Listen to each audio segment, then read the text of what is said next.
Malaysia में मुकीम पाकिस्तानी की खुदकुशी का मुअम्मा 92 न्यूज हकाइक सामने ले आया। शहबाज आलम के पास मलेशिया का वर्क परमिट 2020 तक का था।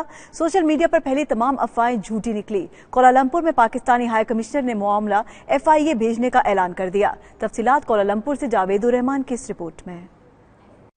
मलेशिया के शहर कोलालंपुर में लोधरा के रिहायशी पाकिस्तानी शहबाज आलम ने कुछ रोज कबल गले में फंदा डालकर खुदकुशी कर ली थी। सोशल मीडिया पर यह खबर इंतहाई मनफी अंदाज में वायरल हुई, जिसके मुताबिक शहबाज आलम के पास मलेशिया का वीजा नहीं था। इसने पाकिस्तान वापस जाने के लिए कोलालंपुर में पाकिस्तानी हाई कमीशन से खुसूसी पास हासिल करने के लिए दरख्वास्त दी थी, लेकिन इसके साथ तावन नहीं किया। इस वजह से इसने दिलबर्दाश्ता होकर अपनी जान ले ली। इस खबर की वजह से मलेशिया में मौजूद पाकिस्तानी कम्युनिटी में बेचैनी फैल गई। 92 न्यूज अपनी रवायत को कायम रखते हुए हकाइक सामने ले आया, जो सोशल मीडिया पर फैली अफवाहों से मुख्तलिफ निकले। शहबाज आलम 3 साल से मलेशिया में बतौर इलेक्ट्रीशियन काम कर रहा था। इसके पासपोर्ट की मुद्दत 2021 तक थी, जबकि वर्क परमिट भी फरवरी 2020 तक का था। शहबाज आलम के मलेशिया में ही मुकीम बहनोई मोहम्मद अरशद ने इसकी खुदकुशी को जाती वजह करार दिया। इसके मुताबिक शहबाज आलम ने पाकिस्तानी हाई कमीशन से किसी किस्म का कोई राब्ता नहीं किया था।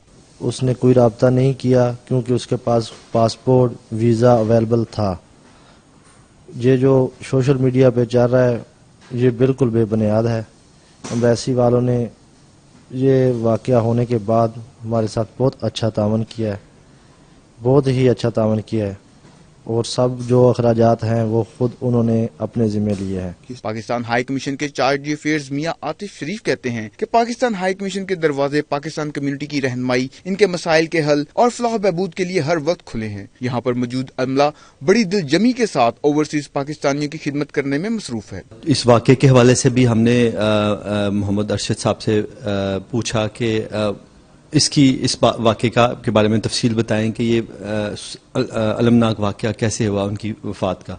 तो उस पे उन्होंने बताया कि उनके पास वो माशाल्लाह यहाँ पे अच्छा कमा रहे थे और इलेक्ट्रिशियन थे, और उनको किसी किस्म की कोई इक़्तिसादी मुआशी मसला नहीं था, और उनके पास 2020 तक का मलेशिया का वीज़ा भी था, जिसकी हमारे पास उस वीज़े की कॉपी भी है। उनके पास पाकिस्तानी पासपोर्ट भी था, और उनको किसी किस्म की ज़रूरत महसूस नहीं हुई एम्बेसी से रब्ता करने की किसी किस्म की मदद के लिए, क्योंकि उनका इस किस्म का कोई मसला नहीं था। शहबाज आलम के हवाले से सोशल मीडिया पर वायरल खबर के हवाले से मियां आतिफ शरीफ ने कहा कि वो इस मामले को बाकायदा DG FIA पाकिस्तान को भेज रहे हैं, ताकि साइबर क्राइम कंट्रोल सेल इस बेबुनियाद मन घड़त खबर और घिनौनी साजिश के पीछे मुलव्वस अनासर को बेनकाब करके कैफरे किरदार तक पहुंचा सके।